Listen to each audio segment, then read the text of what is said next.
Dylan! You son of a bitch.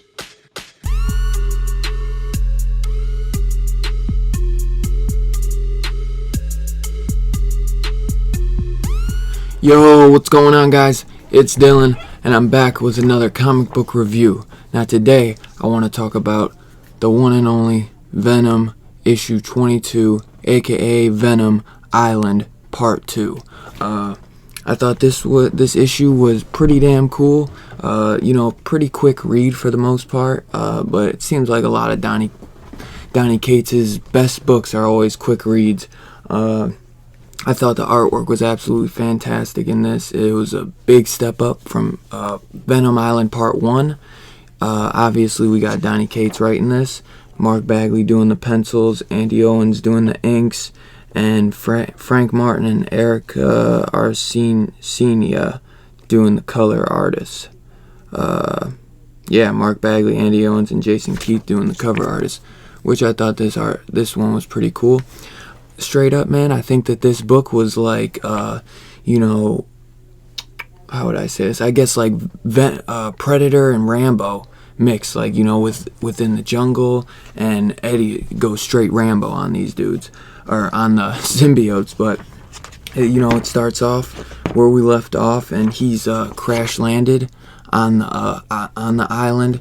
And the thing is about this island is that the thing is, him landing on that island, he kind of crashes and burns into that, the plane crashes and burns, and so basically, his other has kind of merged with Carnage in a way, like both symbiotes have kind of merged together in a way, so when the other kind of burned off him from the fire, he lost his symbiote, and, oh man, so he's basically on his own. He's literally on his own on this island with Carnage, the symbiote, basically chasing him. And good thing about this island is he's been on this island before, and he basically knows every square inch of this island. So he ended up having a bunker that he hid away years ago, or I don't know if he hid it away. I think this is a bunker from. They mention it that this was like an old spot that one of the armies used to hide guns and everything. Well, I don't know if they say it. I swear they did. But anyway, that's not really the big thing. But he's got a huge bunker just filled with guns, bullets, all types of ammunition and weapons.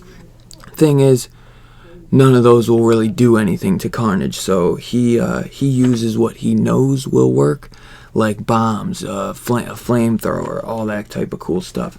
The big thing with this issue, though, is that we start seeing something pretty cool, and we find out that Dylan has a secret and that he's having nightmares about Null. So Null at first Dylan is having a nightmare, and he thinks it's Eddie in this dream.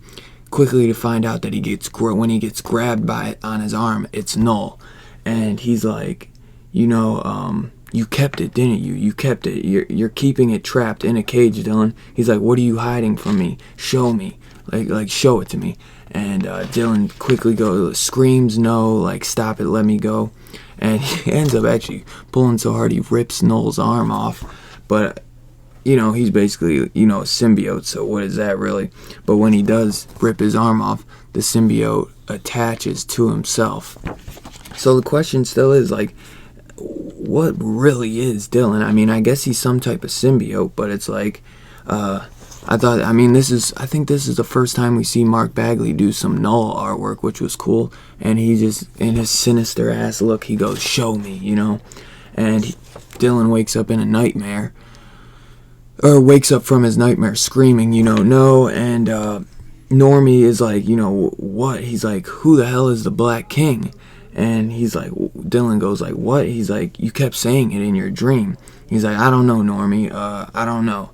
And Normie's mother calls him down for breakfast or something. So he's like, yeah, I'll be down in a minute. You know what I'm saying? Like, and Normie basically just leaves him by himself for a moment. And he's like, God, this kid's a weirdo. But you find out Dylan is hiding something, and we find out at least what that is. And he goes like, "I'm sorry, I won't keep you in the cage no more." So it looks like, what is he holding? He's held a little piece of Carnage. Is that what it is? I'm guessing. I mean, it's a red symbiote, so I'm guessing it's a piece of Carnage. I thought maybe it would have been like Null or something, but it's like, I don't know how he would have got that. So I don't know. I'm guessing it's Carnage though. So like I said, man, Eddie, he straight gets Rambo'd up, and it's pretty dang cool. I thought it was really cool to see. And like I said, he's like, bullets will only piss it off. So he's like, I'm game for hunting.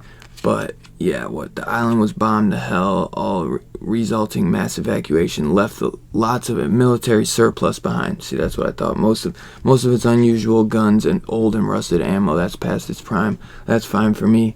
For the game I'm hunting, he can only use certain things. So he gets like a awesome bow and arrow and the flamethrower, and he's quickly what does he do? He turns like he turns off all the electricity or something. Oh yeah, no, he sets off like sirens. So all but one place. So they're gonna come. All these symbiotes are gonna come straight to him, because all these sirens are literally, screwing with the symbiote's head and whatever. You know what I'm saying? So the war begins here, and all these monsters are coming straight for Eddie, and he starts burning them. Like, burn, baby, burn. He quickly runs out of that flamethrower, because it's not going to give him much, but it's enough to hold him off for a bit. And he's like, at this point, man, he's like, we can all burn together. So he just wants to make sure that Carnage is dead and that he kills all these symbiotes. And one of the symbiotes snakes through the ground, comes up and grapples Eddie. And Eddie's mad at himself. He's like, why didn't I see that coming? Why didn't I think of that? So Carnage has a hold of him, and Eddie's like, let's make a deal. He's like, I can feel it taking my hand, and he can't break free. So he's like, a deal, Eddie. He's like, if you don't think that we will take you and make you watch powerless through your own eyes as your body shuffles and dances to our song, as it slits the throat of every baby on earth. Like, whew, dude, Donny Cates did his thing on this one, man. He went savage as hell with Carnage. He's like, Carnage goes, you really haven't been paying attention then, man. He's like, big threats, big man. He's like, but you don't have the stones, Brock. You wouldn't hurt your precious other. And he's like, you're right, I wouldn't. And he's like, but I promise, I'll be back if you can hear me, if his other can hear him. And he cuts his hand off. Dude, straight savage. And that's how it ends, man. So we got issue 23 coming. What is it? 2/12/20. So I was surprised. It's like a bit of some time from when this came out, because we got Venom Part 1 and Part 2 within like 2 weeks, maybe. About 2 weeks. And this one I felt like Part 3 is taking like over a month to come. But hey, guys, that's what that's all I got for this story. I thought it was a pretty dang fun issue. I really enjoyed it a lot more than issue 21.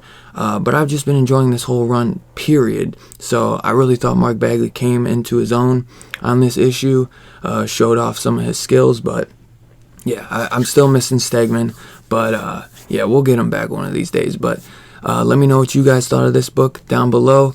And if you guys wouldn't mind hitting that like button, hitting that subscribe, hitting that bell notification, and I'll catch you guys on the next one. Peace out.